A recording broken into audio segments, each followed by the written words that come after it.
anatoa kama vile hasemi, lakini ni kumbe ni yeye anataka wewe uwe na muda na yeye. Bwana Yesu asifiwe sana. Haleluya, haleluya.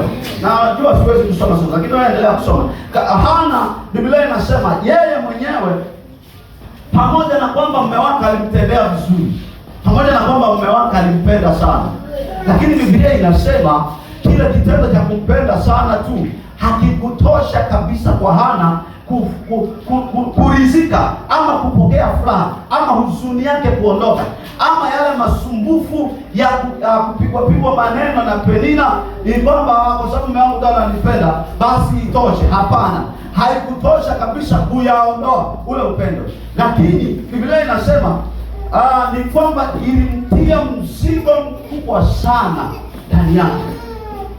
Unataka kusema Mungu alikuwa hajui kama hana mtoto? Alikuwa anajua. Amen.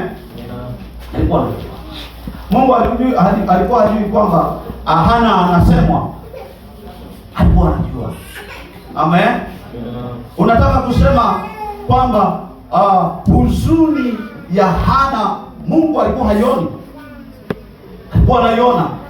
Lakini alikuwa anasubiri nini? Alikuwa anasubiri mtu apate muda. Ndio maana Biblia inasema alipoenda hekaluni alikuwa ni mtu mwenye mzigo mkubwa sana, kana kwamba yale matatizo, zile changamoto, lile jaribu analolipitia, masumbufu anayoyapitia yamemfanya awe ni mtu wa kufikiri apate muda na Bwana, tofauti na ilivyo desturi. Kipindi kile anamsubiri mume wake Elikana waende wote wakatoe, lakini awamu hii hawezi kumsubiri kabisa mume wake kwa sababu ya mzigo mkubwa ulio ndani yake, kwa sababu ya changamoto kubwa, na uzito umeongezwa sana ili apate muda wa yeye kumtafuta Bwana, kumtafuta Bwana. Kwa hiyo majaribu yanakuja kwetu wakati fulani hivi, hayaji tu kwa sababu yamekuja, yana sababu, na sababu nyinginepo ni kama hii, yanataka kabisa lazima umwambie Mungu, upige magoti, umweleze Bwana kwamba Mungu, ninapitia 1, 2, 3.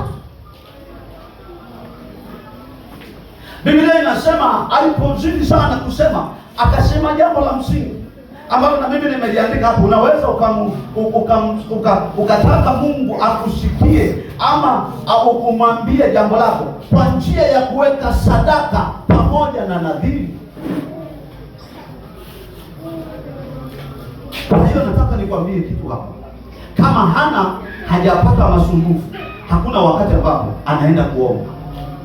Atasubiri ratiba za kawaida. Kama Hana yuko sawa tu, yuko na mazingira sahihi, atasubiri mume wake twende tukaombe. Lakini kama mzigo wake sio mkubwa, haumsukumi yeye kuweka na nadhiri ya sadaka, anamwambia Mungu, ikiwa utalitazama teso la mtumishi wako, huyu mtoto nitakayempata atakutumikia wewe siku zote za maisha yake, na wewe hautapita kichwani pake. Ameomba mtoto angalau tabu ishe, lakini akasema na huyu mtoto nitakupa wewe Bwana, atakuwa wako. Akaamua kuomba kwa nadhiri. Wakati ninatafuta ajira, kwa sababu nimehudhuria interview nyingi sana na sikufanikiwa mara kwa mara, ikabidi interview yangu ya mwisho nikamwekea Bwana nadhiri. Nikamwambia, Baba, ukinipa hii ajira, mimi nitaenda kuliweka vizuri kanisa lako kule nyumbani. Nikamwambia Mungu, ikitokea utakuwa umenipa hii ajira, mimi nitakwenda kupiga floor lile kanisa. Kwa hiyo wakati wote najua nimeomba vya kuomba, nimefunga vya kufunga, lakini naona havijaeleweka, moyoni hapajatulia, nasikia masumbufu. Lakini Biblia inanitaka mimi jambo langu mpaka alijue Bwana, mpaka nimfikie Bwana, mpaka niwe na uhakika kwamba Bwana amelisikia jambo langu. Kwa hiyo ili nitengeneze pia ilitengenezea mzigo wa kufikiri kila mbinu ambayo itakuwa njema kwa ajili ya jambo langu kumfikia Bwana. Na sasa sikuishia kuomba, nikamwambia Mungu, ninaomba awamu hii nitakuwekea nadhiri. Ikiwa Bwana utanifanikisha mno katika jambo hili, na mimi nitarudi kukutolea sadaka.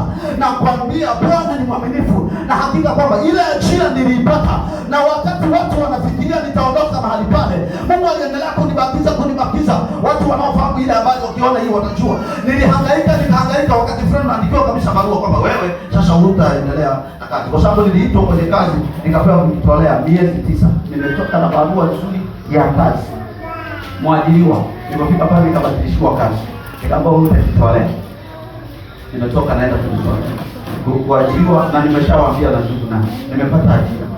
Nikaenda nikajitolea miezi 9. Wakati wa kujitolea nimepokea barua